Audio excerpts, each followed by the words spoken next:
फिर से हमारे न्यूज़ चैनल में स्वागत है। दोस्तों आप सभी को बता दें खेसारी लाल यादव का फाइनली बोलबम वीडियो सॉन्ग रिलीज हो गया सुबह ही सुबह गर्दाफार भोजपुरी चैनल से।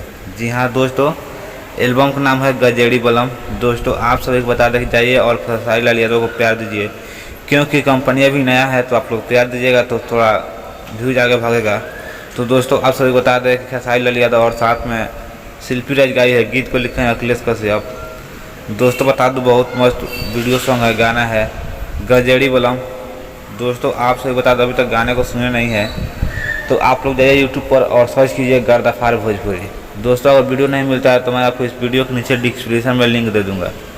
तो दोस्तों जाइए और गाने को सर्च होकर सुनिए और ढेर सारा प्यार दीजिए खेसारी लाल यादव को और साथ में गायिका शिल्पी राज को और साथ में जो गीत लिखे हैं अखिलेश कश्यप जी। तो दोस्तों से अपडेट था, अपडेट आप सभी को पसंद आया होगा तो पसंद हमारे चैनल को सब्सक्राइब कर लीजिएगा। Thank you. फिर नेक्स्ट वीडियो मिलेंगे, तब तक के लिए धन्यवाद। Love you all.